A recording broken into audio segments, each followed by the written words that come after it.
The bitter taste of almonds lingered on my tongue as my vision started to blur. The hotel room spun around me like a kaleidoscope, faces melting into distorted shapes as I tried to focus on my best friend's concerned expression. But something was wrong with her eyes. They weren't concerned at all. They were calculating, cold, waiting. As my legs gave out beneath me and I collapsed onto the plush carpet of the penthouse suite, I heard her voice cutting through the fog in my brain, calm and measured as she spoke to someone on the phone. "It's done. She's out. You can come up now." Before we jump back in, tell us where you're tuning in from. And if this story touches you, make sure you're subscribed, because tomorrow I've saved something extra special for you. My name is Cassandra Wells, and I'm 27 years old. 3 weeks ago, I was supposed to be the happiest woman alive, celebrating my upcoming wedding to the man of my dreams with my closest friends by my side. Instead, I'm sitting in a police station, watching my former best friend being led away in handcuffs while the detective explains how the rape kit results finally gave us the evidence we needed to bring her down. This is the story of how I discovered that the person I trusted most in the world had been planning to destroy my life for months, and how a single night of betrayal unraveled a web of lies that went deeper than I ever imagined. Growing up in the small coastal town of Millfield, Connecticut, I had always been the girl who believed in fairy tales. My childhood was filled with dreams of white dresses, flower petals, and happily ever after. When I met David Chen during my junior year at Boston University, those dreams suddenly seemed within reach. He was everything I had hoped for in a partner: kind, ambitious, funny, and completely devoted to building a life together. We dated through college, moved in together after graduation, and when he proposed on the beach where we had our first vacation together, I knew I was living my perfect love story. Planning our wedding became a full-time obsession. I threw myself into every detail, from the hand-calligraphed invitations to the vintage lace I had shipped from a tiny shop in France. David would laugh and call me his beautiful bridezilla, but he supported every crazy idea I had. We set the date for October 15th, exactly 4 years from the day we met, and decided to have the ceremony at a historic mansion overlooking the ocean. The one thing I was most excited about, besides marrying David, was my bachelorette party. I had been planning it with my maid of honor, Sophia Martinez, for months. Sophia and I had been inseparable since we met during orientation week freshman year. She was the yin to my yang, where I was cautious and planned everything down to the minute. She was spontaneous and adventurous. Where I saw the best in everyone, she was more realistic about people's motives. I thought we balanced each other perfectly. Sophia suggested we rent a penthouse suite at the Grandview Hotel in downtown Boston for the weekend. She said it would be perfect for a small, intimate celebration with just my closest friends. The suite had panoramic views of the city, a full kitchen, and enough space for all 8 of us to spread out comfortably. When I saw the photos online, I knew it was exactly what I wanted: sophisticated, elegant, and memorable. The guest list was carefully curated. Besides Sophia, I invited my college roommate Emma, my coworker and friend Rachel, my cousin Lily, and 3 other close friends from various chapters of my life. These were the women who had supported me through breakups, career changes, family drama, and every milestone in between. I wanted to celebrate with people who truly knew and loved me. In the weeks leading up to the party, Sophia took charge of most of the planning. She coordinated with everyone about timing, arranged for catering, and even hired a bartender for the evening. I was grateful she was handling the details because work had been incredibly demanding, and wedding planning was already consuming every free moment I had. David kept joking that Sophia was more excited about the bachelorette party than I was, and in some ways, he was right. She seemed almost obsessed with making sure everything was perfect. Looking back now, I can see signs that should have concerned me. Sophia insisted on keeping certain aspects of the party a surprise, which wasn't unusual for her, but she was secretive in a way that felt different. When I would ask about specifics, she would change the subject or give vague answers. She also started making subtle comments about David, which bothered me. Nothing outright negative, but little observations about how demanding he could be or how much my personality had changed since we got engaged. One evening, about 2 weeks before the party, we were having dinner at our favorite Italian restaurant when she made a comment that really stuck with me. "You know, Cass, you've become so focused on this wedding that I sometimes wonder if you remember who you were before David came along." I had laughed it off at the time, but the comment nagged at me. When I mentioned it to David later, he seemed concerned too. He pointed out that Sophia had been making similar remarks to him when they interacted, always framed as concern for my well-being, but consistently undermining our relationship. The morning of the bachelorette party, I woke up with butterflies in my stomach, not from nerves, but from pure excitement. I had taken the day off work to get ready properly. I started with a long bath, did my hair and makeup carefully, and put on a new black cocktail dress that David had bought me specifically for the occasion. It was sleek and sophisticated, making me feel confident and beautiful. I packed a small overnight bag with everything I would need for the weekend and drove into the city with music blasting, singing along to all my favorite songs. The Grandview Hotel was even more impressive in person than it had been in the photos. The lobby was all marble and crystal, with fresh flowers everywhere, and staff members who treated every guest like royalty. When I arrived at the penthouse suite on the 23rd floor, I was speechless. Floor-to-ceiling windows offered breathtaking views of Boston Harbor, and the space was decorated with white and gold balloons, fresh roses, and elegant touches that screamed luxury. Sophia was already there, directing the catering staff as they set up a beautiful spread of appetizers and champagne. She looked stunning in a deep emerald dress that complemented her dark hair perfectly. When she saw me, she rushed over with a huge smile and pulled me into a tight hug. "You look absolutely gorgeous," she said, stepping back to admire my outfit. "David is the luckiest man alive." As the other guests arrived over the next hour, the suite filled with laughter and excited chatter. Emma brought a photo album filled with embarrassing college pictures that had us all laughing until we cried. Rachel contributed a playlist of all my favorite songs from high school and college. Lily, ever the organized one, had created a beautiful scrapbook where everyone could write messages for me to read later. The energy was exactly what I had hoped for, warm and celebratory and full of love. The bartender Sophia had hired was a friendly guy named Marcus, who specialized in craft cocktails. He had set up a full bar in the suite's kitchen and was making custom drinks for each of us based on our preferences. When I told him I loved anything with elderflower, he created a beautiful lavender elderflower gin cocktail that was absolutely delicious. The presentation was as gorgeous as the taste, garnished with fresh lavender and served in vintage coupe glasses. As the evening progressed, we moved from cocktails to champagne and then to a wine tasting that Emma had organized.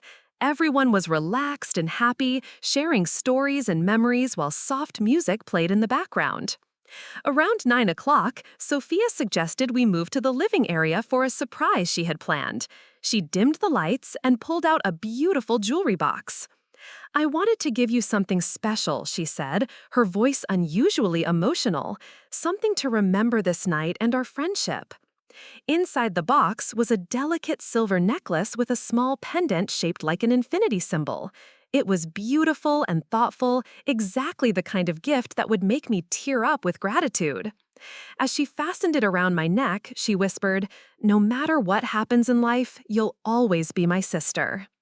Looking back, that moment feels loaded with meaning I couldn't understand at the time.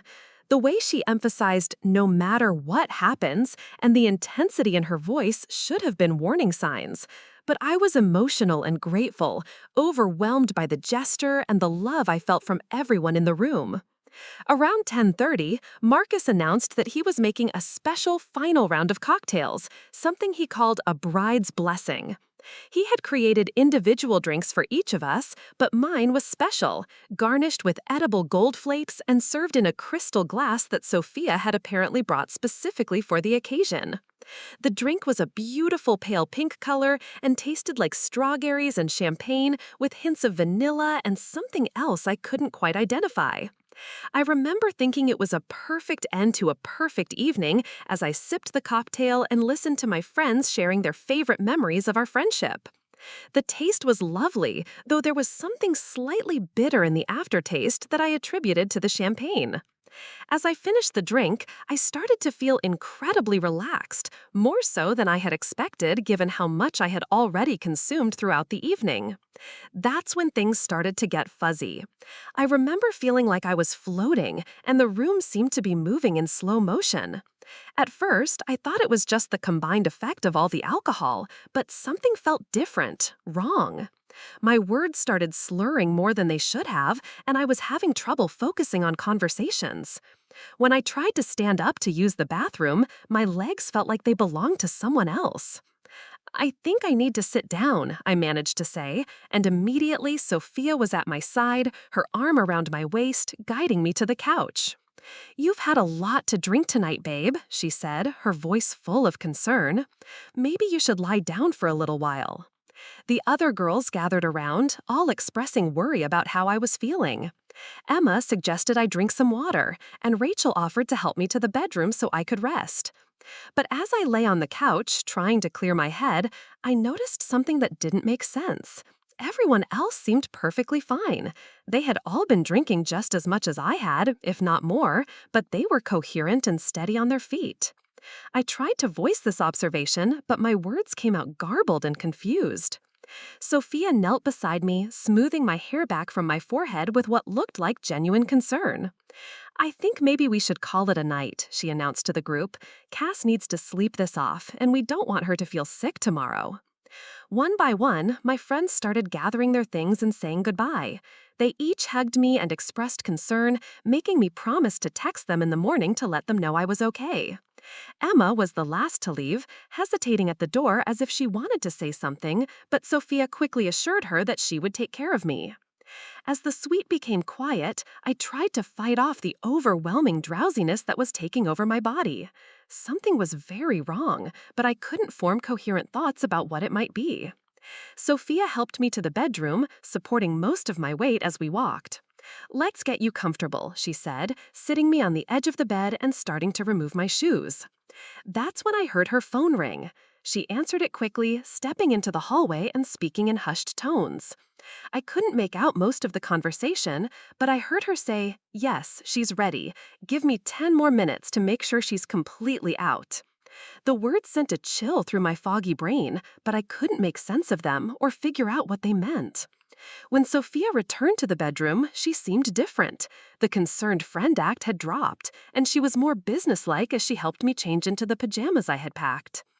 "You're going to have such an interesting night," she said, and there was something in her tone that terrified me, even though I couldn't understand why. As she tucked me into bed, I tried to grab her arm to ask her what was happening, but my coordination was completely gone. "Sleep tight, Cassie," she whispered, and then she was gone, closing the bedroom door behind her. I lay in the darkness, fighting to stay conscious, trying to understand what was happening to me. My brain felt like it was wrapped in cotton, and my body refused to respond to my commands. I could hear voices in the living room, Sophia's and someone else, a man's voice I didn't recognize.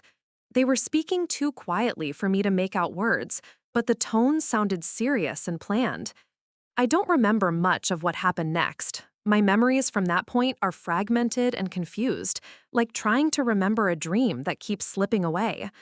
I have vague impressions of someone entering the bedroom, of hands touching me, of feeling completely helpless and unable to respond.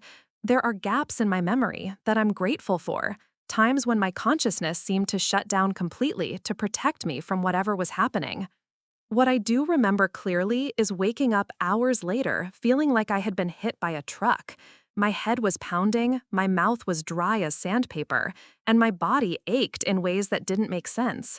The sun was streaming through the hotel room windows, and I was alone in the bed, still wearing the pajamas Sophia had helped me into. But something was wrong, very wrong.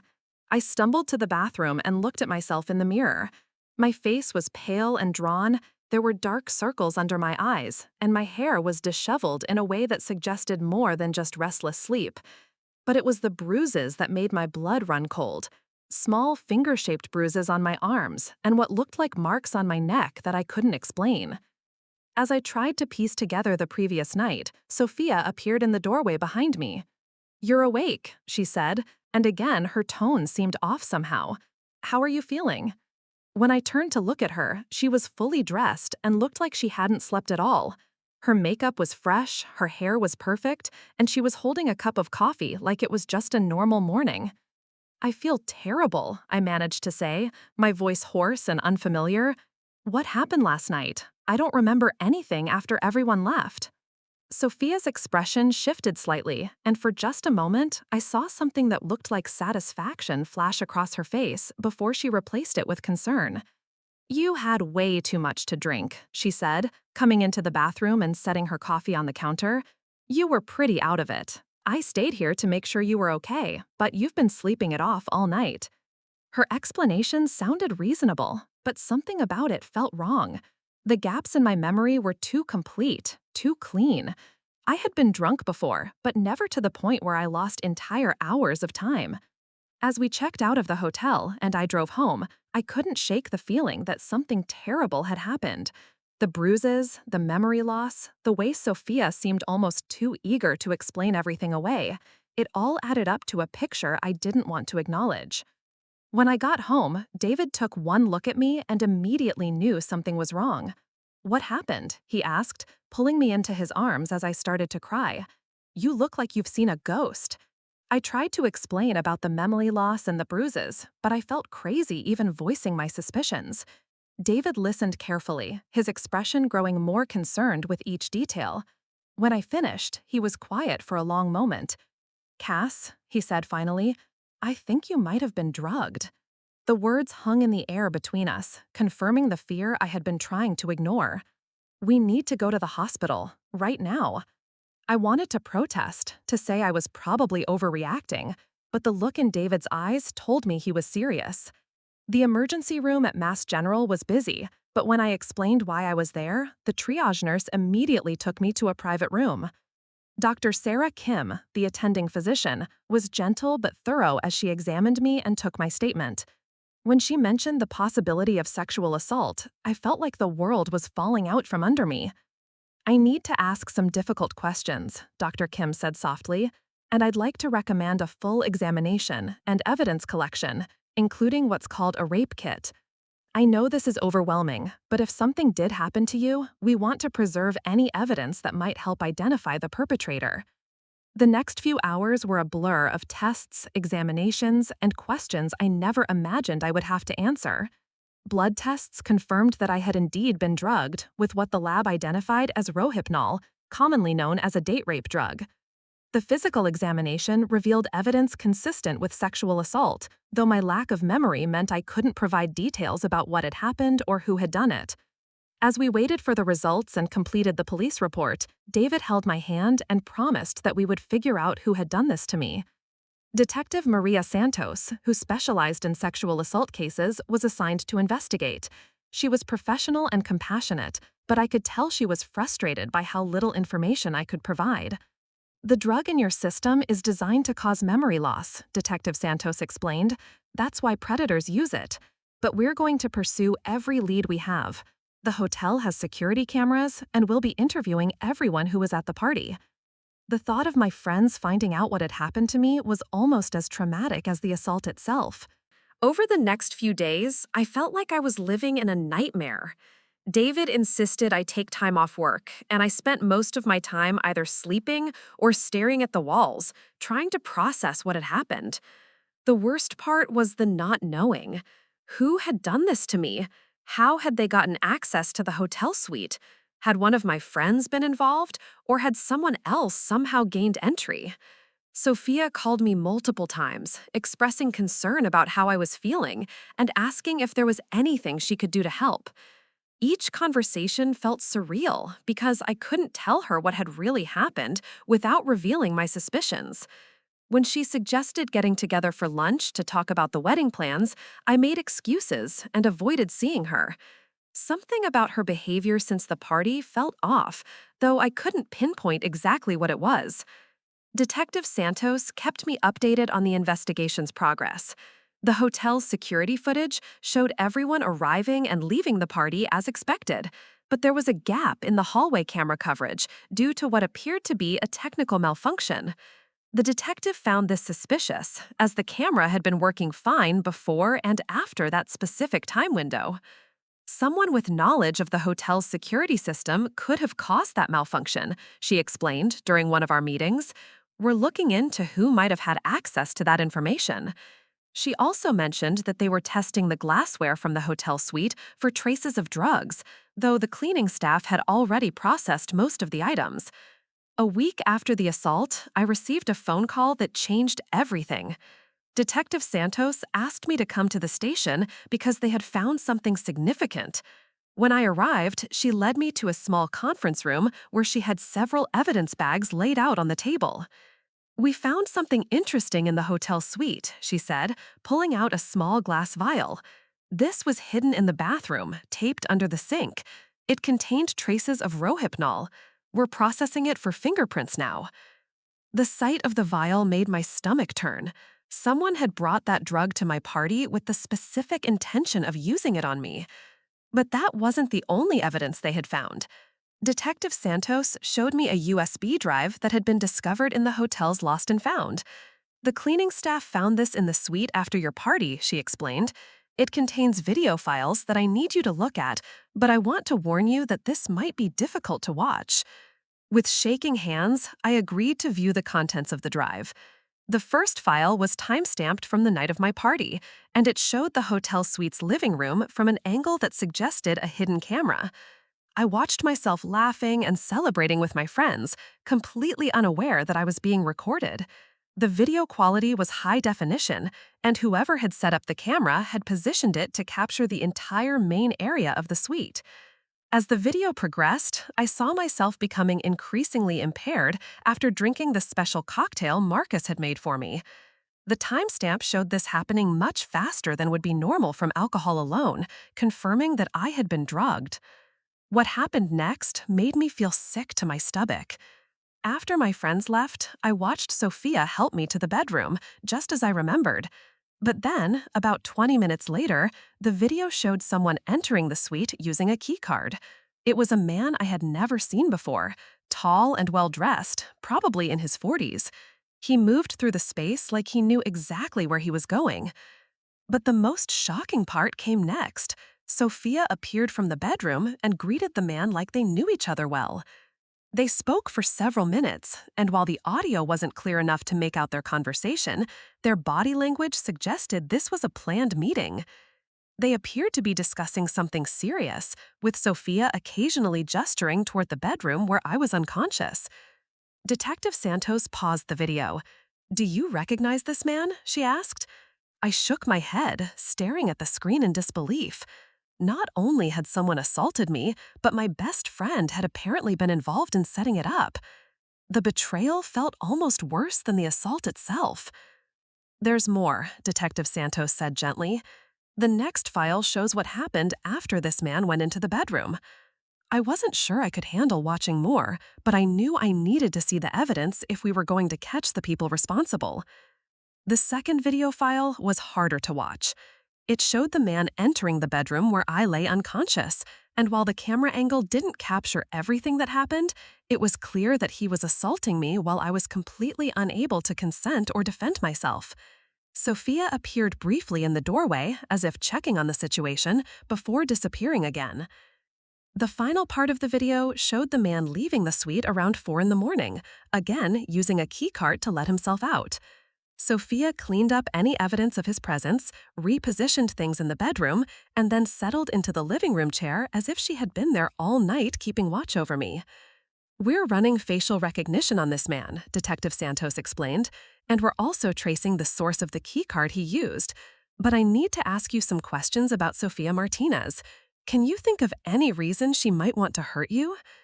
I sat in stunned silence, trying to process what I had just witnessed. My best friend, the person I had trusted most in the world besides David, had not only allowed someone to assault me, but had actively participated in orchestrating it.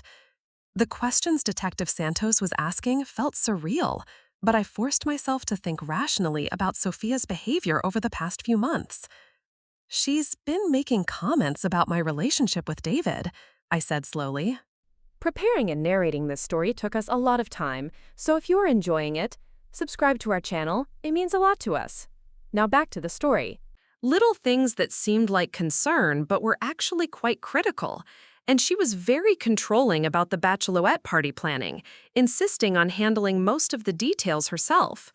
As I spoke, more things started falling into place. She specifically chose that hotel suite, hired the bartender, and made sure she was the last person to leave the party. Detective Santos nodded as she took notes. We're going to need to bring her in for questioning, but first, I want to show you one more thing. She pulled out another evidence bag containing what looked like a cell phone. We found this in the hotel room as well. It's not registered to any of your guests, but it contains some very interesting text messages. The phone's message history told a disturbing story. There were weeks of communications between Sophia and someone saved in the contacts as client, discussing plans for my bachelorette party.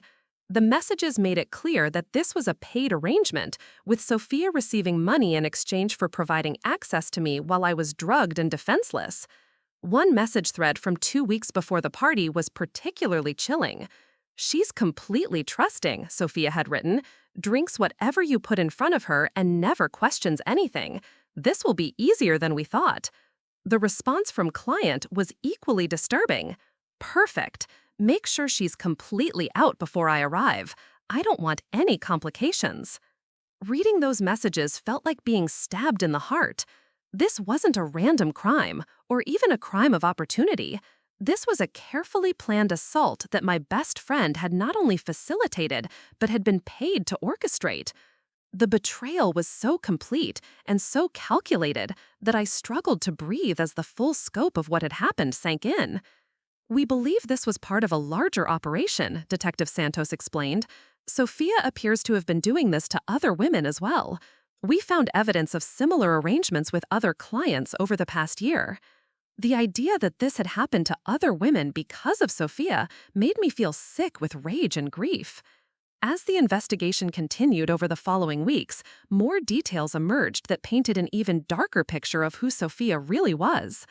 The man from the video was identified as Marcus Webb, not actually a bartender, but a registered sex offender who had been using fake credentials to gain access to private events.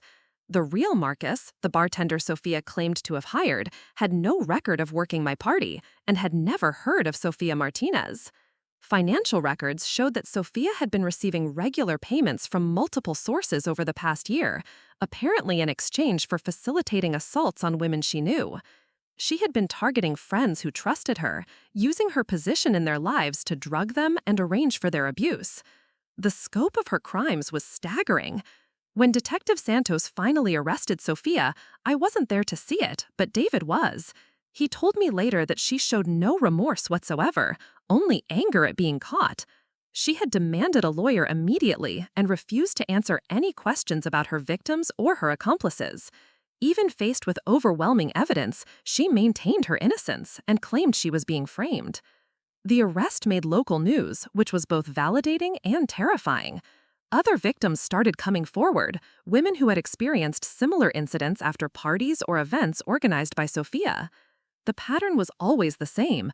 Trusted friend offers to handle party planning, insists on specific arrangements that give her control over the environment, drugs are administered through special drinks, and assault occurs while the victim is unconscious.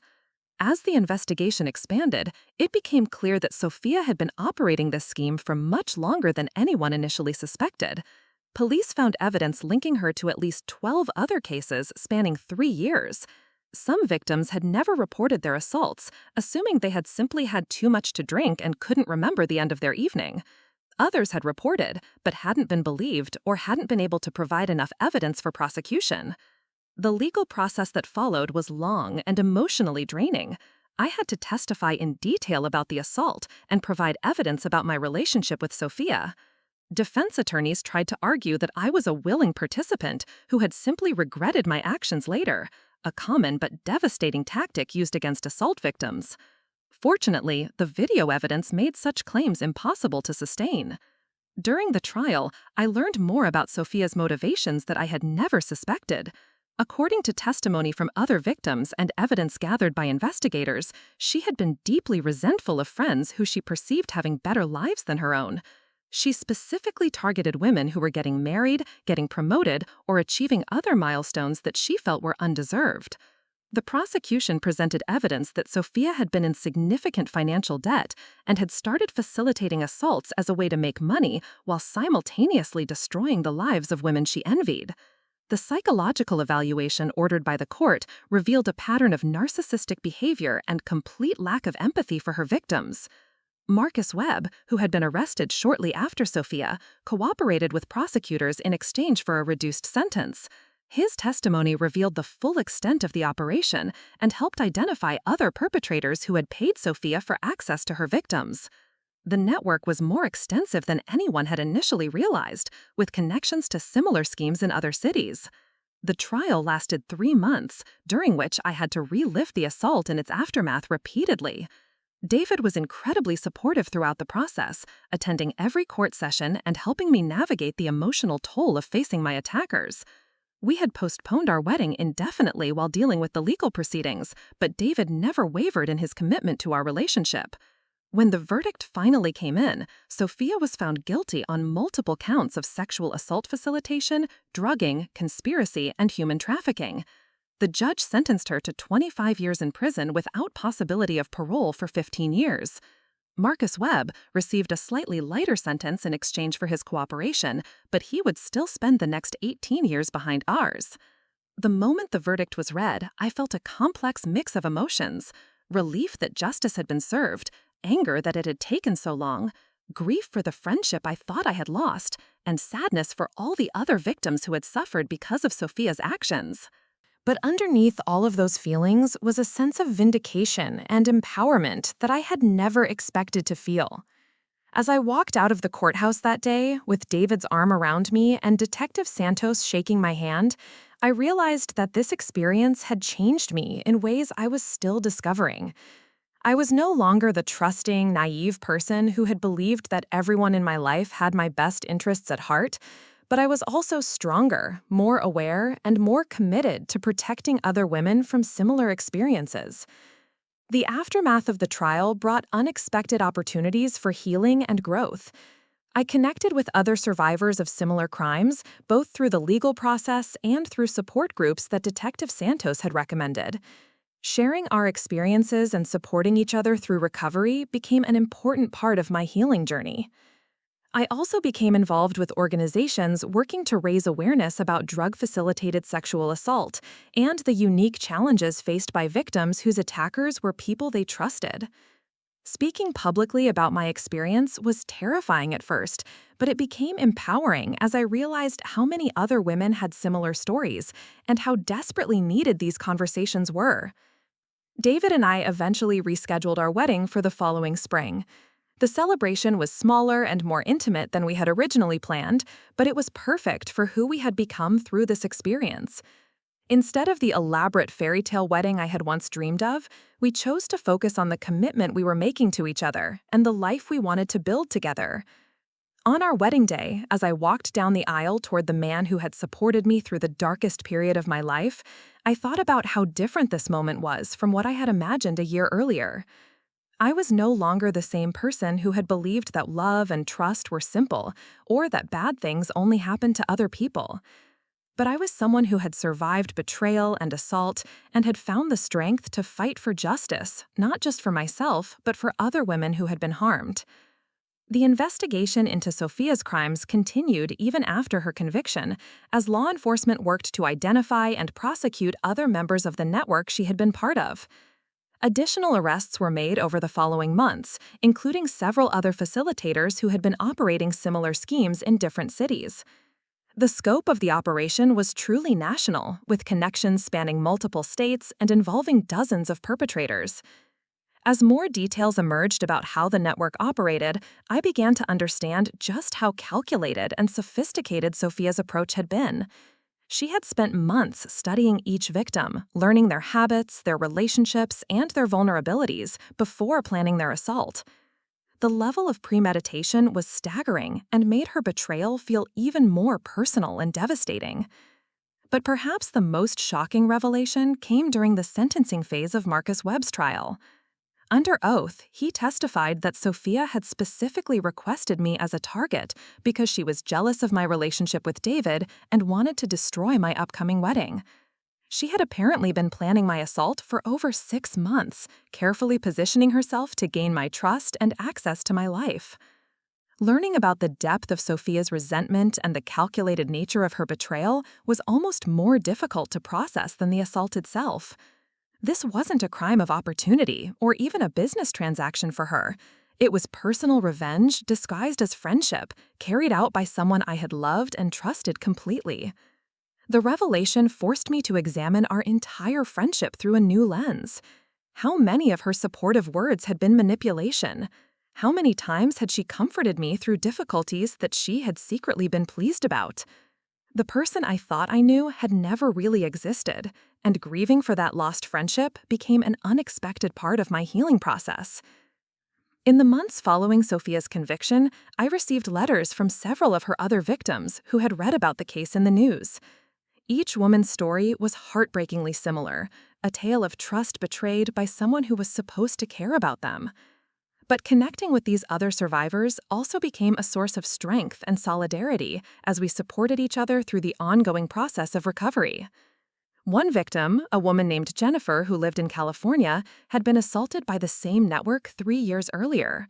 Her case had never been solved because she hadn't been able to identify her attackers, but the evidence from my case helped law enforcement connect her assault to the larger conspiracy. When she called to thank me for coming forward, we both cried on the phone as we realized how many other women might finally get justice because of the investigation that began with my case. Another survivor, Maria, had been attacked just 2 months before me, but she had been too traumatized to report the crime initially. When she saw the news coverage of Sophia's arrest, she recognized her immediately and finally felt strong enough to come forward with her own story. Her evidence helped prosecutors build an even stronger case against the network and led to additional charges being filed.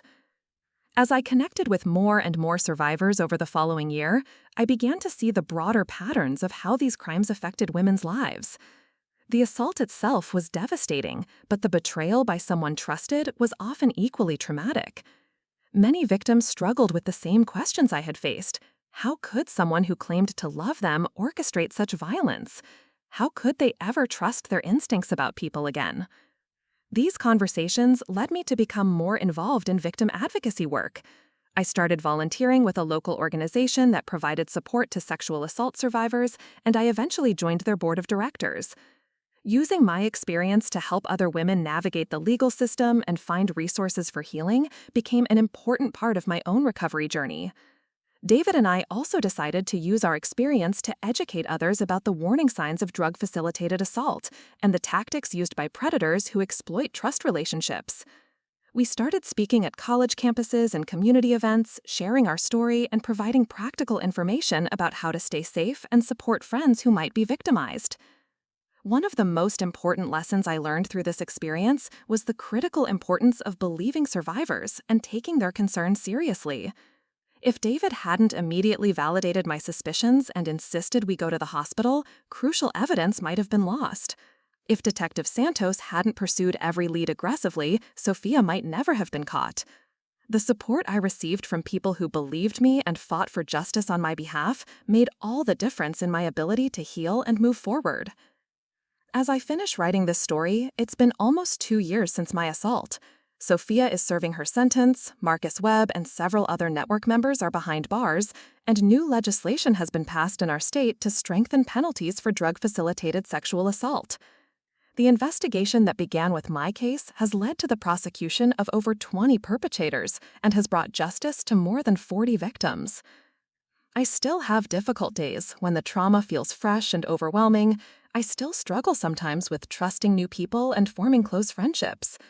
But I also have a strength and resilience that I never knew I possessed, and a sense of purpose that comes from using my experience to help other women find justice and healing. The fairy tale ending I once dreamed of looks different now than it did before my assault. It's not about perfection or innocence or believing that love conquers all.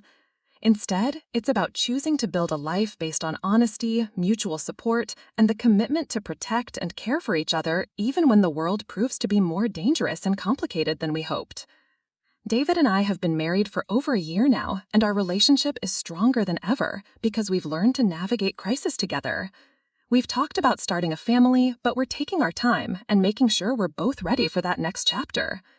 We've also discussed moving to a new city where we can have a fresh start, away from the memories and media attention that still sometimes follows us. But perhaps the most important outcome of this entire experience has been the network of survivors and advocates I've become part of. What started as the worst betrayal imaginable has led to some of the most meaningful relationships of my life.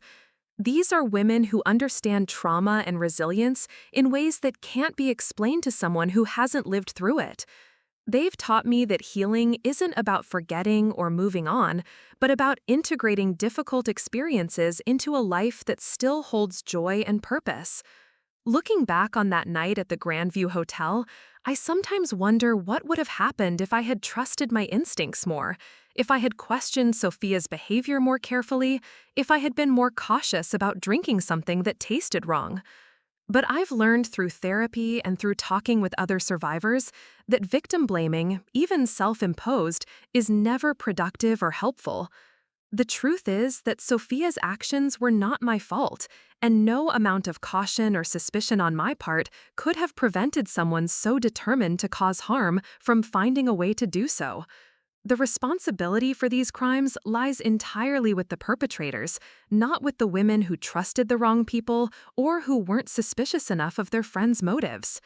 What I can control is how I choose to move forward from this experience, and I've chosen to use it as a source of strength rather than allowing it to define me as a victim. I've chosen to speak out rather than staying silent, to connect with other survivors rather than isolating myself, and to work for change rather than accepting that this kind of violence is inevitable. The investigation that began with my case is still ongoing in some ways, as law enforcement continues to identify and prosecute other members of the network that Sophia was part of. New victims are still coming forward, sometimes years after their assaults, as they find the courage to report crimes they never thought would be taken seriously. Each new arrest and conviction feels like a small victory, not just for the individual survivors involved, but for all women who have been told that their experiences don't matter or that they won't be believed. The evidence collected from my case has become part of a larger database that law enforcement agencies are using to identify patterns and connections in similar crimes across the country. This story doesn't have a perfect ending because real life rarely does. Sophia will spend the next 25 years in prison, but that doesn't undo the harm she caused to me and to dozens of other women. The trauma of assault and betrayal doesn't disappear just because justice has been served. Healing is an ongoing process that requires work and support and time. But there is hope in this story, and there is empowerment. There is the knowledge that standing up for yourself and fighting for justice can make a difference, not just in your own life, but in the lives of other people who are counting on someone to speak the truth about what happened to them. There is the understanding that survival can become a source of strength and that trauma can be transformed into purpose. Most importantly, there is the lesson that even the worst betrayals and the most devastating experiences can't destroy your essential self if you refuse to let them. I am not the same person I was before my assault, but I am not less than I was either. I am different, stronger in some ways and more vulnerable in others, but still fundamentally myself. As I finish telling this story, I want other survivors to know that their experiences matter, that they deserve justice, and that they have the strength to heal and to help others heal as well. The people who hurt us want us to stay silent and isolated, to believe that we're alone and that no one will understand or believe our stories. But we're not alone, and our stories do matter. When we speak the truth about what happened to us, we create space for other survivors to do the same.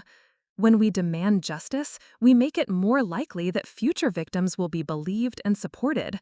When we refuse to be defined by our worst experiences, we show other women that survival is possible and that life after trauma can still be meaningful and full of hope. The cold taste of almonds that I mentioned at the beginning of this story will always be associated with that night for me, but it's no longer just a symbol of betrayal and violence. It's also a reminder of my own strength, of the importance of trusting my instincts, and of the power that comes from refusing to stay silent in the face of injustice. If my story helps even one other woman recognize the signs of a dangerous situation, or gives one other survivor the courage to report their assault, or helps one other person understand the complex trauma of being betrayed by someone they trusted, then sharing it will have been worth the difficulty of reliving these experiences. This is my truth, and it's part of my healing. Thank you for listening and for believing that stories like mine deserve to be heard. 6 months after Sophia's conviction, I thought the worst was behind us. I was wrong. The phone call came on a Tuesday morning while I was getting ready for work, preparing for what I thought would be just another ordinary day at the marketing firm where I'd finally returned after taking extended leave. Detective Santos's voice was tense in a way I hadn't heard since the early days of the investigation. "Cassandra, we need you to come in today. We've uncovered something significant that changes everything we thought we knew about this case." Her words sent a familiar chill down my spine, the same feeling I'd experienced when she first showed me the hotel footage. "How soon can you get here?" An hour later, I sat in the same conference room where I'd first learned the truth about Sophia's betrayal, but this time the table was covered with evidence I'd never seen before. Detective Santos was joined by Agent Rebecca Huang from the FBI, a development that immediately told me this case had grown far beyond what anyone had initially suspected. "What we've discovered," Agent Huang began, spreading out photographs and documents, is that Sofia Martinez was not working independently. She was part of a sophisticated criminal enterprise that spans multiple states and involves dozens of perpetrators and facilitators. She pointed to a large chart on the wall that looked like something from a crime television show, with photos connected by red string and arrows. The scope of what they were showing me was overwhelming. Names, dates, locations, and connections that painted a picture of an organization that had been operating for years. Sophia's name appeared in the center of one section, but there were many other names I didn't recognize, along with some that made my blood run cold because I did know them. "We found Sophia's real communications device," Detective Santos explained, pulling out what looked like a sophisticated smartphone. She was using encrypted messaging apps to coordinate with a network of facilitators across the country. The messages we recovered go back 3 years and detail hundreds of planned assaults. As they walked me through the evidence, I learned that Sophia had been recruited into this network shortly after college, when she was struggling financially and dealing with what her therapist later described as severe narcissistic personality disorder combined with sociopathic tendencies. The organization specifically targeted women like her, individuals with access to potential victims and the ability to gain trust while harboring deep resentments. "The structure is like a franchise system," Agent Huang explained. "There are regional coordinators who recruit local facilitators like Sophia. The facilitators identify targets, usually women in their social circles, and arrange access for paying clients. The coordinators provide training, resources, and connections to clients who are willing to pay premium prices for these arrangements." The financial aspect of the operation was staggering. Records showed that Sophia had earned over $200,000 over 3 years through her participation in the network. She had been one of their most successful facilitators, earning bonuses for recruiting other women into the organization and for facilitating particularly high-profile targets. "High profile?" I asked, though I dreaded the answer. Agent Huang nodded grimly and pulled out another set of files. "The organization specifically sought out women who were getting married, graduating from prestigious schools, starting successful careers, or achieving other milestones that would make their destruction particularly psychologically devastating." Learning that my assault had been planned, not just by Sophia, but by an entire criminal organization, made me feel sick in a completely new way. This wasn't just personal revenge disguised as friendship. This was part of a business model designed to profit from destroying women's lives at their most vulnerable and celebratory moments. We believe your case was particularly valuable to them, Detective Santos continued, because of your public social media presence documenting your wedding planning and because David works in finance. Wealthy victims command higher prices from clients, and the psychological impact of targeting someone during their engagement period was seen as a premium service. The idea that my happiness and excitement about marrying David had made me a more attractive target was almost impossible to process. Every Instagram post about wedding planning, every Facebook update about venue visits, every tweet about finding the perfect dress had apparently been intelligence-gathering opportunities for people planning to destroy my life. But the revelations weren't finished. Agent Huang pulled out a laptop and turned it toward me. We've been monitoring the network's communications since Sophia's arrest, and we've intercepted messages that suggest they're planning retaliation against you for cooperating with law enforcement. The screen showed encrypted messages that had been decoded by FBI technicians, and reading them made my hands shake. The messages discussed me by name and included detailed information about my daily routines, David's work schedule, and even our new address. Someone had been watching us, photographing us, and reporting our movements to the network's leadership. The violation felt almost as invasive as the original assault. We're recommending that you and David consider entering witness protection, Agent Huang said. At minimum, we need to provide you with security details and move you to a safe location while we conduct coordinated raids across multiple states. The idea of witness protection felt surreal, like something that happened to other people in movies, not to marketing coordinators from Connecticut. David took the news better than I expected when I called him from the FBI office. His immediate response was concern for my safety rather than panic about the disruption to our lives. "Whatever we need to do," he said simply, "your safety is the only thing that matters." Within hours, we were packing essential belongings while federal agents secured our apartment and made arrangements for our temporary relocation. The safe house where we spent the next 6 weeks was a modest ranch home in a suburb outside of Springfield, Massachusetts. It was comfortable but sterile, the kind of place designed to be completely forgettable. 2 agents stayed with us around the clock while the FBI conducted what they called Operation Broken Trust, a coordinated effort to dismantle the entire network. During those weeks in hiding, I learned more about the scope of the organization than I had ever wanted to know. Agent Huang visited regularly to update us on the investigation's progress and to prepare me for my testimony in what would become a massive federal case involving over 60 defendants across 12 states. The network, we learned, had been operating under the name Exclusive Events Management, presenting itself as a legitimate party planning and social coordination service. They had a professional website, business licenses in multiple states, and even positive reviews from clients who had used their legitimate services as cover for their criminal activities. Sophia had been recruited through what appeared to be a legitimate job posting for event coordinators. The recruitment process was gradual and sophisticated, starting with small requests to gather information about potential clients and slowly escalating to more serious criminal activity. By the time facilitators realized the full scope of what they were involved in, they were already compromised and afraid to leave. Many of the women involved were victims themselves initially, Agent Huang explained during one of our meetings. The organization deliberately targets people with financial problems, relationship issues, or psychological vulnerabilities that make them easier to manipulate and control. This information forced me to reconsider everything I thought I knew about Sophia's motivations and choices. The raids, when they finally happened, were coordinated across multiple time zones and involved over 300 law enforcement officers.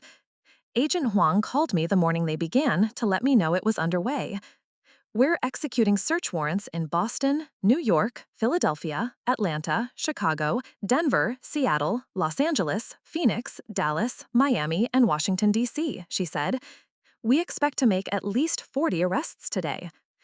Watching the news coverage from our safe house was surreal. Reports of a nationwide sex trafficking ring and organized assault conspiracy dominated headlines for days.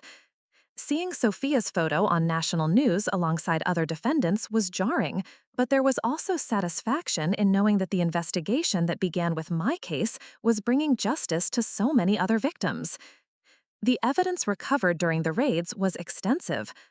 Law enforcement seized computers, phones, financial records, and physical evidence from dozens of locations.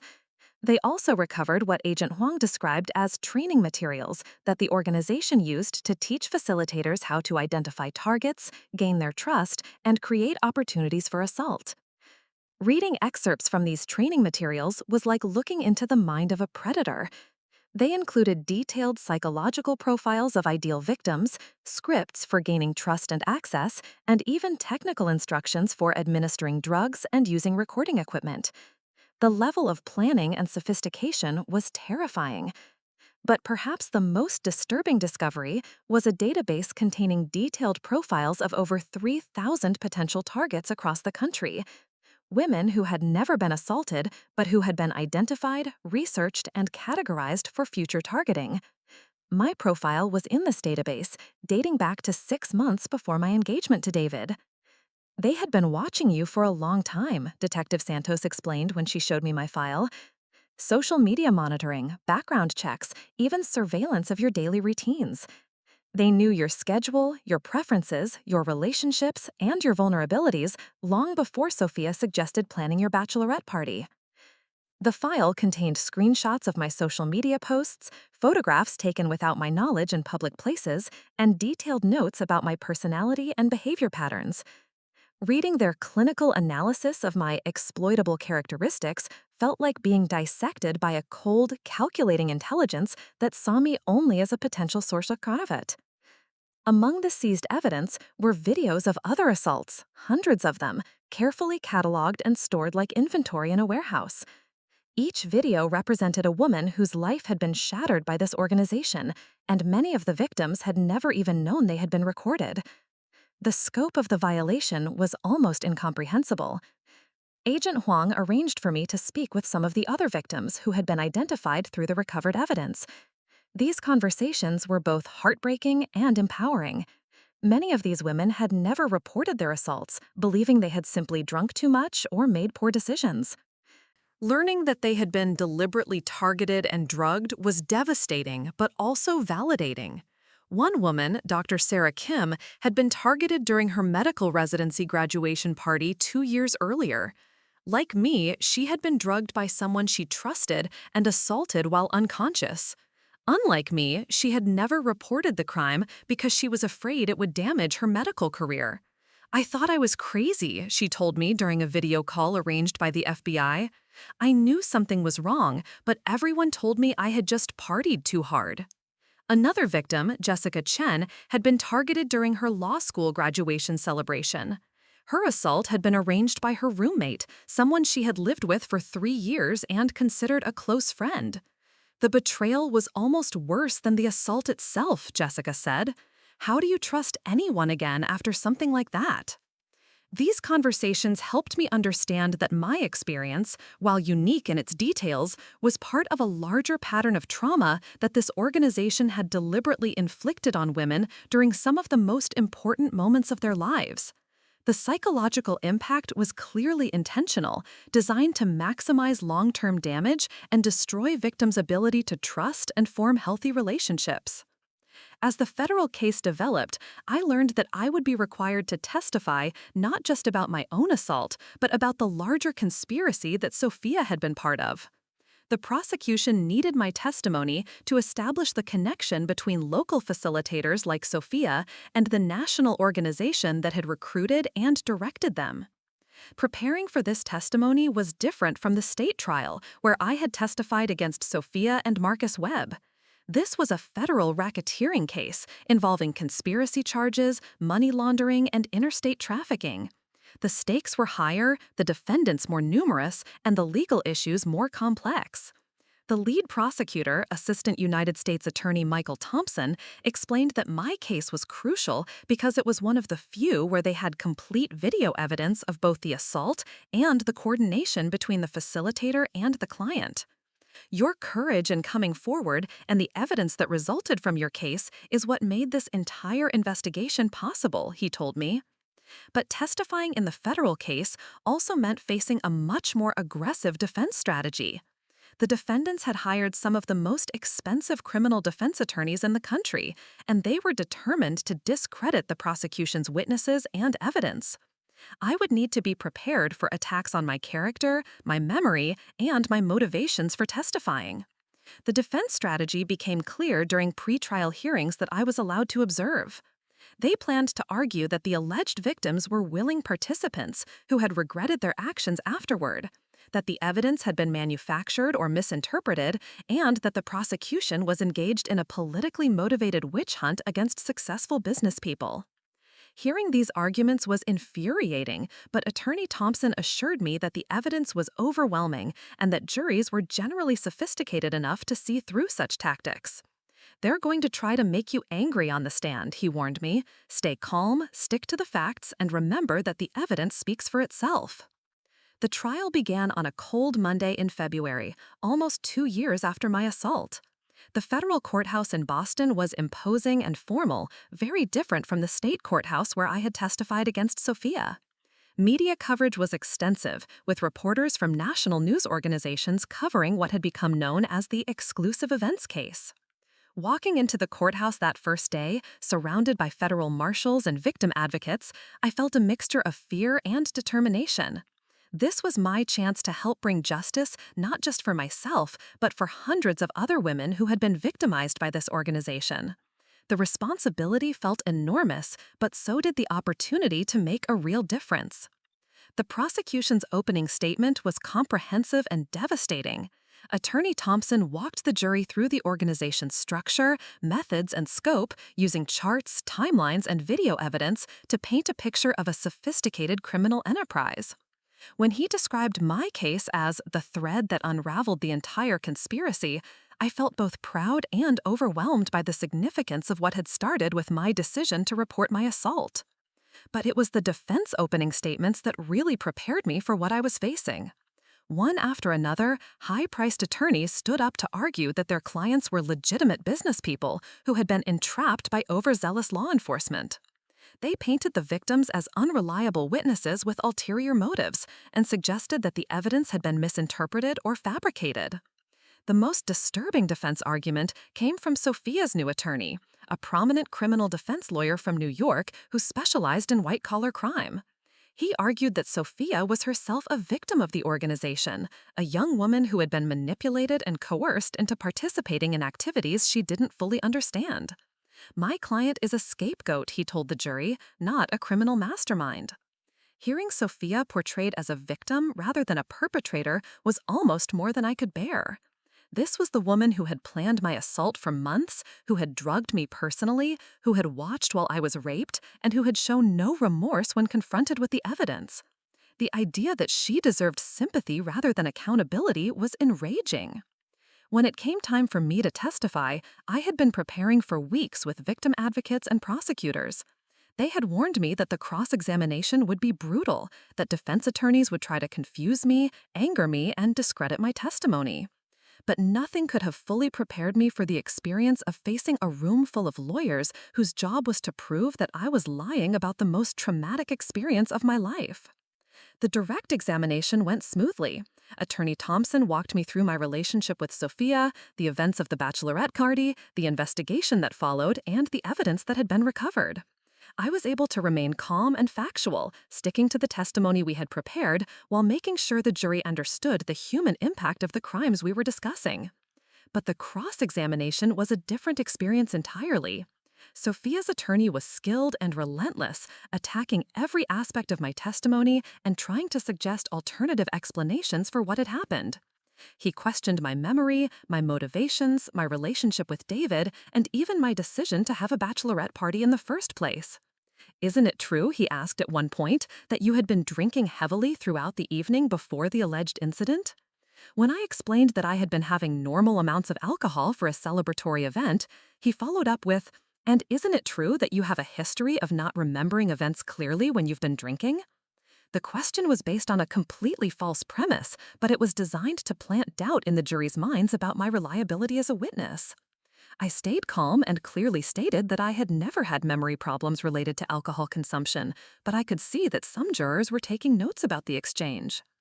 The most difficult moment came when Sophia's attorney showed the jury photographs from my social media posts in the months leading up to the assault.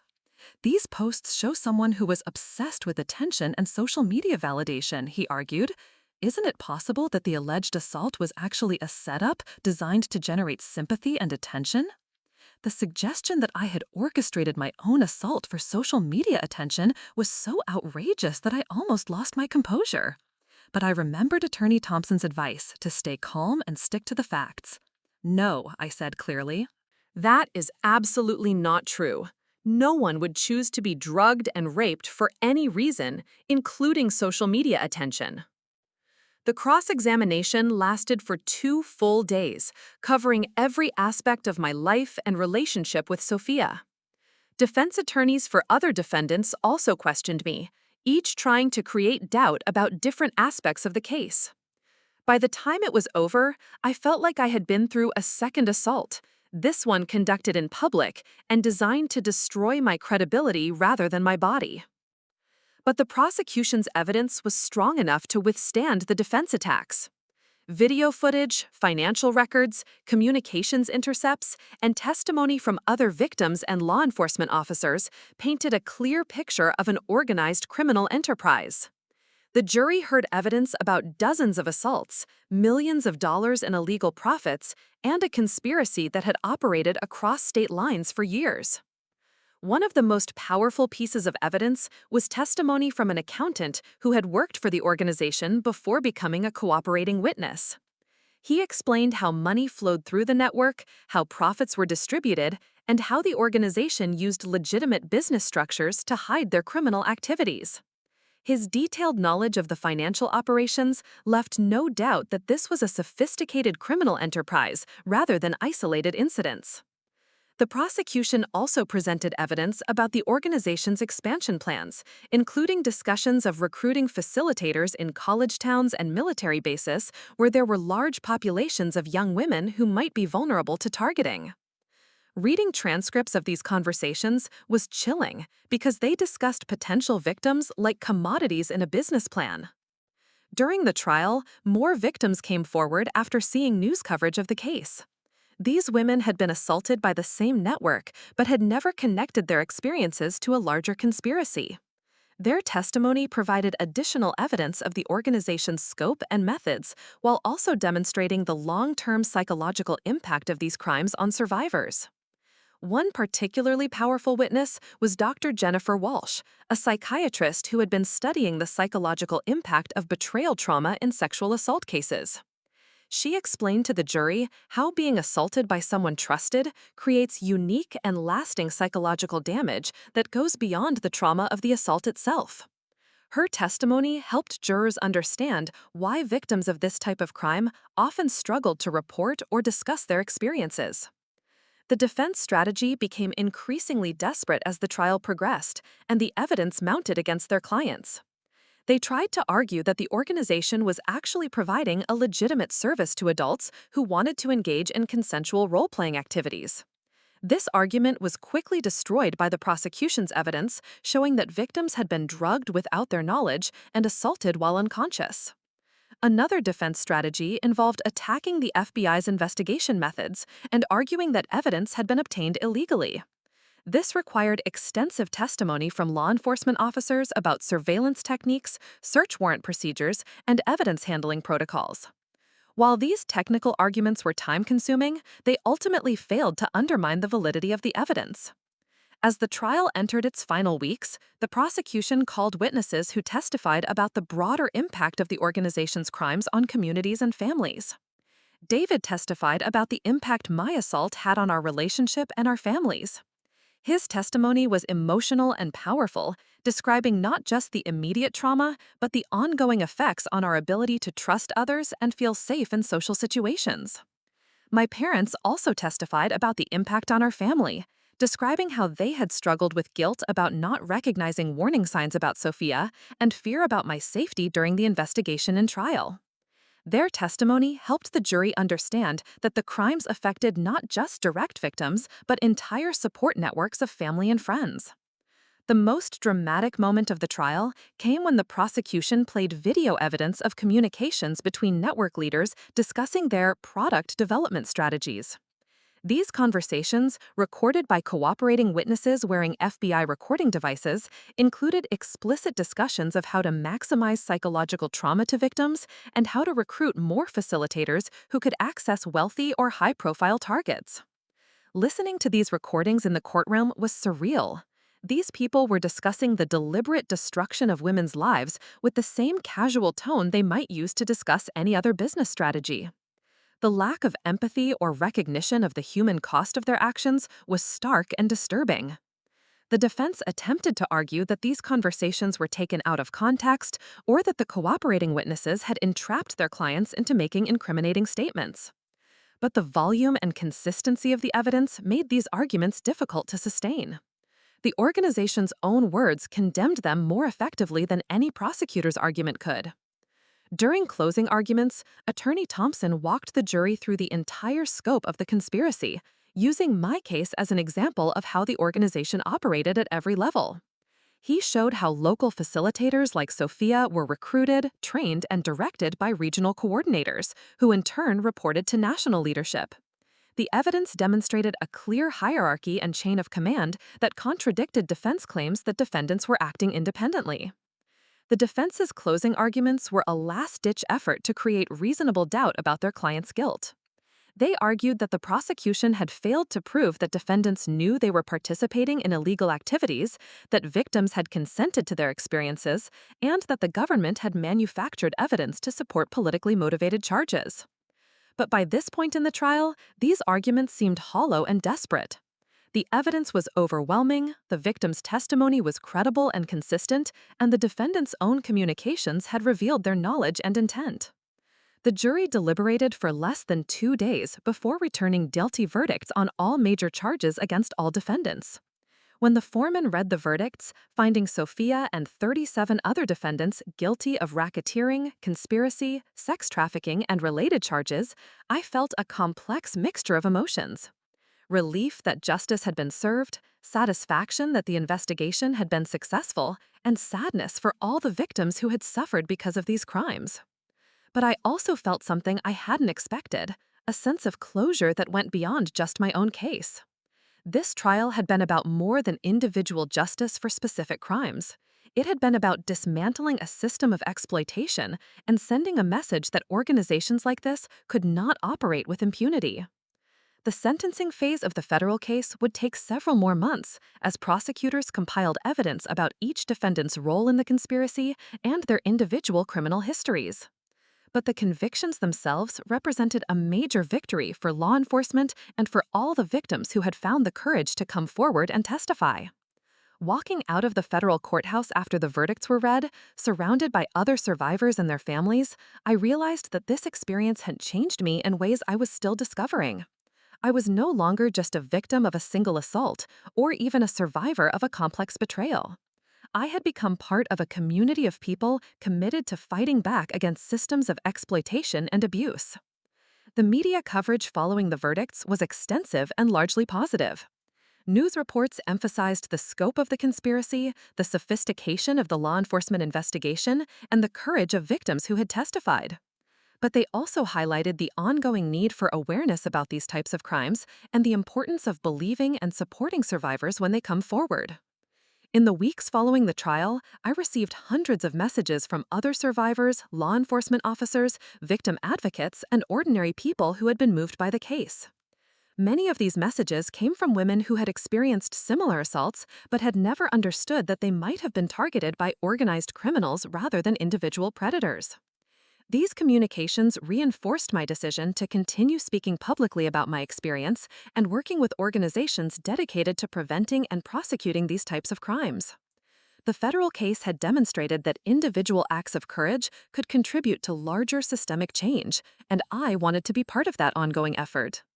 But perhaps the most meaningful outcome of the federal trial was the passage of new legislation designed to strengthen penalties for organized sexual assault conspiracies and to provide better resources for victims of betrayal trauma. Reading transcripts of these conversations was chilling because they discussed potential victims like commodities in a business plan. During the trial, more victims came forward after seeing news coverage of the case. These women had been assaulted by the same network but had never connected their experiences to a larger conspiracy. Their testimony provided additional evidence of the organization's scope and methods while also demonstrating the long-term psychological impact of these crimes on survivors. One particularly powerful witness was Dr. Jennifer Walsh, a psychiatrist who had been studying the psychological impact of betrayal trauma in sexual assault cases. She explained to the jury how being assaulted by someone trusted creates unique and lasting psychological damage that goes beyond the trauma of the assault itself. Her testimony helped jurors understand why victims of this type of crime often struggled to report or discuss their experiences. The defense strategy became increasingly desperate as the trial progressed, and the evidence mounted against their clients. They tried to argue that the organization was actually providing a legitimate service to adults who wanted to engage in consensual role-playing activities. This argument was quickly destroyed by the prosecution's evidence, showing that victims had been drugged without their knowledge and assaulted while unconscious. Another defense strategy involved attacking the FBI's investigation methods and arguing that evidence had been obtained illegally. This required extensive testimony from law enforcement officers about surveillance techniques, search warrant procedures, and evidence handling protocols. While these technical arguments were time-consuming, they ultimately failed to undermine the validity of the evidence. As the trial entered The bill, which was signed into law 6 months after the verdicts, was informally known as the Exclusive Events Act and represented a significant step forward in how the legal system addresses these complex crimes. As I reflected on everything that had happened since that night at the Grandview Hotel, I realized that the story was far from over. The convictions were important, but the real work of prevention, education, and support for survivors would continue for years to come. The network we had dismantled was just one of many such organizations operating around the country, and law enforcement agencies were using what they had learned from our case to investigate and prosecute similar crimes elsewhere. The personal journey of healing and recovery was also ongoing. David and I had decided to relocate to a different city after the trial, partly for safety reasons, but also because we wanted a fresh start away from the memories and media attention that continued to follow us. We had learned that healing from trauma was not a destination, but a process, and we were committed to supporting each other through whatever challenges lay ahead. Looking back on the federal trial and everything that led up to it, I felt proud of the role I had played in bringing justice to so many victims and dismantling such a destructive criminal organization. But I also understood that this was just one chapter in a much larger story about the importance of speaking truth to power, supporting survivors, and refusing to accept systems of exploitation as inevitable or unchangeable. 3 years have passed since the federal convictions, and I'm sitting in a coffee shop in Portland, Oregon, watching David laugh with our 6-month-old daughter Emma as she tries to grab his glasses. This simple moment of joy would have seemed impossible during the darkest days of the investigation and trial, but here we are, building the life we always wanted despite everything that tried to tear us apart. The move to Portland was exactly what we needed, far enough from Boston to feel like a genuine fresh start, but close enough to the advocacy work that had become central to my identity. David found a position with a sustainable investing firm that aligned perfectly with his values, and I eventually started my own consulting business, helping organizations develop trauma-informed policies and procedures. The work I do now grew organically from my experiences as a survivor and witness in the federal case. Companies, universities, and nonprofit organizations started reaching out after reading about my testimony, asking for help in creating safer environments and better response protocols for employees or students who experienced assault. What began as informal conversations evolved into a full-time career that feels more meaningful than anything I did before. Last month, I received a call from Detective Santos with news that brought both satisfaction and sadness. The final defendant from the network, a regional coordinator who had fled to Mexico after the initial arrests, had been extradited and sentenced to 40 years in federal prison. His capture closed the last remaining gap in the prosecution of the organization, meaning that every person involved in leadership roles was now behind bars. "Your case really did change everything," Detective Santos told me.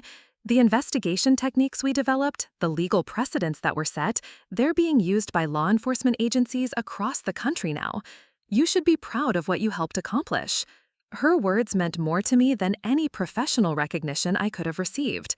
The ripple effects of the federal case continue to unfold in ways I never anticipated. The legislation that passed in response to our case has been adopted by 12 other states, creating stronger penalties for conspiracy-based sexual assault and better resources for victims of betrayal trauma. Federal funding for specialized training programs has helped law enforcement officers and prosecutors develop expertise in handling these complex cases. But perhaps the most meaningful development has been the survivor network that emerged from the trial.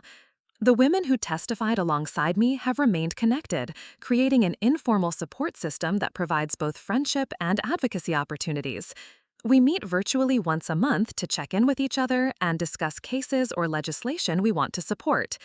Dr. Sarah Kim, the physician who had been targeted during her residency graduation, completed a fellowship in trauma medicine and now runs a specialized clinic for assault survivors.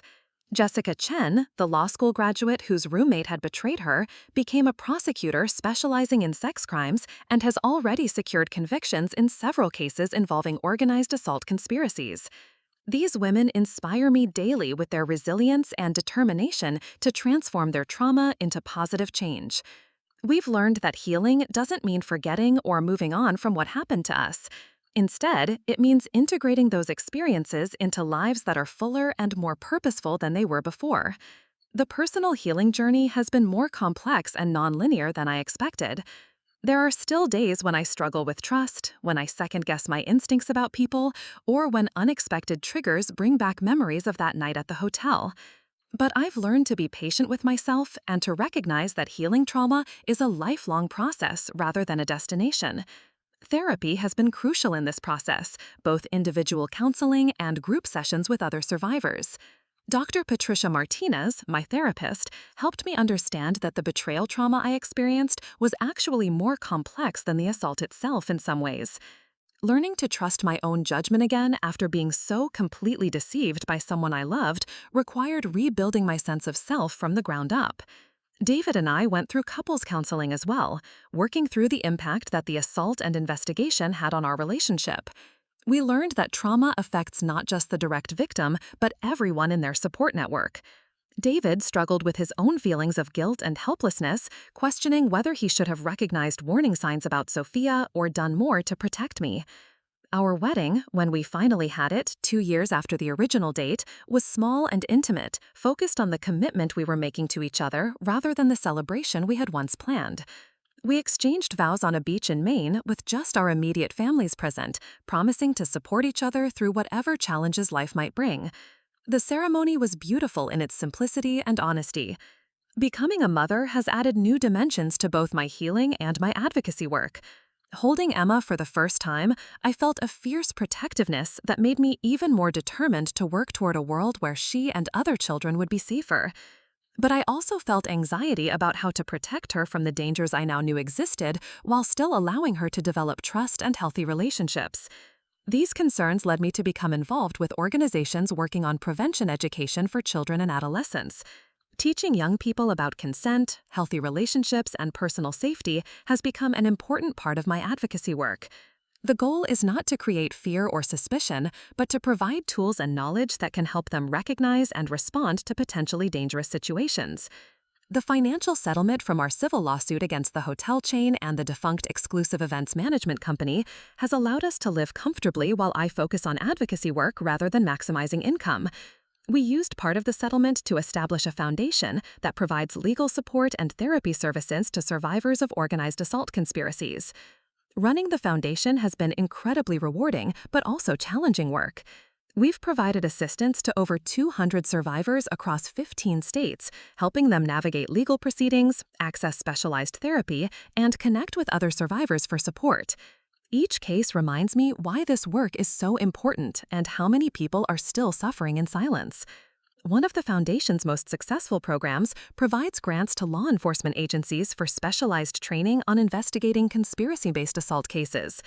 Many departments lack the resources or expertise to handle these complex crimes effectively, and our training programs have helped them develop the skills needed to identify patterns, preserve evidence, and support victims through the legal process. We've also funded research into the psychological profiles of facilitators like Sophia, trying to understand what makes someone vulnerable to recruitment by these organizations. The goal is to develop intervention strategies that could prevent potential facilitators from becoming involved in the first place, addressing the root causes rather than just prosecuting the crimes after they occur. The academic research that has emerged from our case has been fascinating and heartbreaking in equal measure. Studies of the network's recruitment and training materials have revealed sophisticated psychological manipulation techniques designed to overcome normal moral barriers to harming others. Understanding these methods has implications far beyond sexual assault cases, informing work on preventing recruitment by terrorist organizations and other criminal enterprises. Sophia was sentenced to life in prison without the possibility of parole after her federal conviction. She never expressed remorse or took responsibility for her actions, maintaining until the end that she was a victim of circumstances beyond her control. I've chosen not to have any contact with her, focusing my energy on moving forward rather than trying to understand her motivations or seek some kind of closure through confrontation. The other facilitators received sentences ranging from 15 to 30 years, depending on their level of involvement and cooperation with the investigation. Several of them did express genuine remorse and provided valuable information that helped law enforcement identify additional victims and understand the organization's methods. Their cooperation was crucial in building the strongest possible cases against the leadership. Marcus Webb, the man who actually assaulted me, died in federal prison 18 months after his conviction. Another inmate killed him in what was described as an altercation over commissary privileges, though prison officials suspected it was actually related to his crimes against women.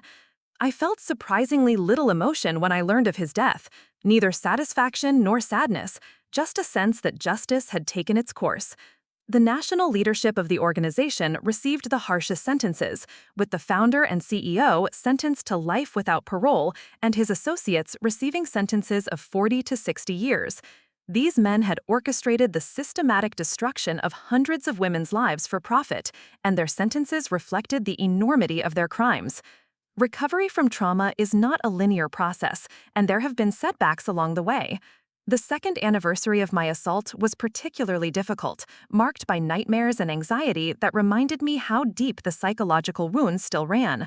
But having a strong support network and professional help made it possible to work through these episodes without being overwhelmed by them.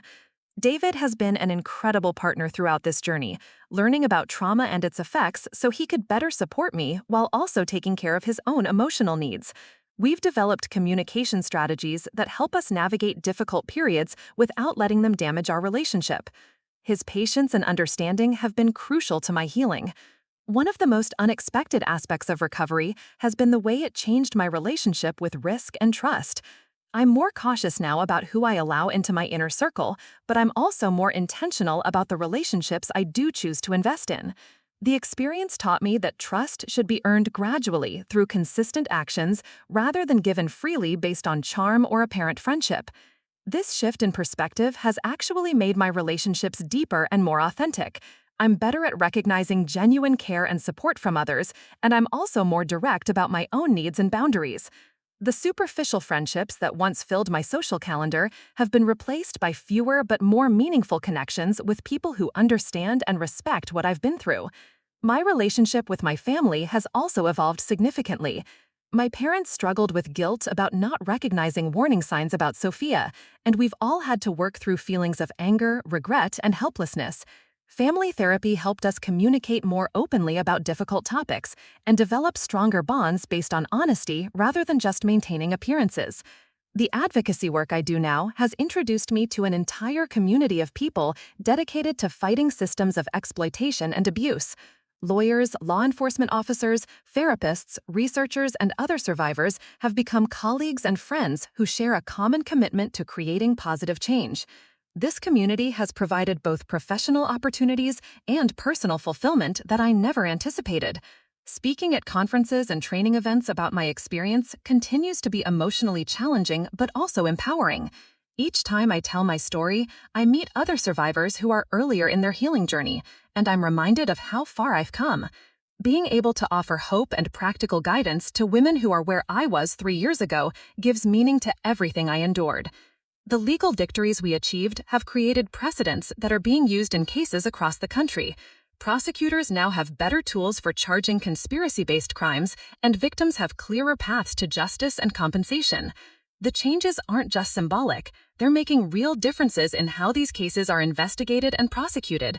But beyond the legal and policy changes, I'm most proud of the cultural conversations that our case helped start. People are more aware now of the sophisticated tactics used by predators and the reality that sexual assault often involves betrayal by trusted individuals rather than attacks by strangers. This awareness is crucial for prevention and for supporting survivors who struggle with self-blame and social skepticism. As I watch Emma play with her toys while David prepares dinner, I'm struck by how normal and peaceful our life has become. The trauma will always be part of my history, but it no longer defines my present or limits my future. We've built something beautiful from the ruins of what those criminals tried to destroy, and that feels like the ultimate victory. The foundation continues to grow, and we're exploring partnerships with international organizations to address similar crimes in other countries. The techniques we've developed for supporting survivors and prosecuting conspiracies are being adapted for use in different legal systems and cultural contexts. The impact of what began with my decision to report a single assault continues to expand in ways I never imagined possible. Tonight, after Emma goes to sleep, David and I will sit on our back porch and plan our next vacation, a trip to Ireland where we'll celebrate our 3rd wedding anniversary. These simple pleasures of married life, the ability to make plans and look forward to the future without fear, represent a kind of healing that goes beyond just recovering from trauma. The bitter taste of almonds that once symbolized my helplessness has been replaced by the sweet taste of Emma's laughter and the satisfaction of meaningful work. The darkness that Sophia and her accomplices tried to create in my life has been overwhelmed by the light of justice, healing, and purpose. Their attempt to destroy me ultimately made me stronger, more compassionate, and more determined to protect others from similar harm. This is what survival looks like 3 years later. Not just healing from what happened, but using that experience to create positive change in the world. Not just moving on from trauma, but integrating it into a life that has more meaning and purpose than it had before. Not just getting justice for myself, but helping to build systems that will protect and support other survivors for years to come. The story that began with betrayal and assault has become a story of resilience, community, and hope. That transformation didn't happen overnight, and it required the support of many people who believed in justice and healing. But it did happen, and it continues to unfold in new and unexpected ways as each day brings fresh opportunities to make a difference. Up next, you've got 2 more standout stories right on your screen. If this one hit the mark, you won't want to pass these up. Just click and check them out.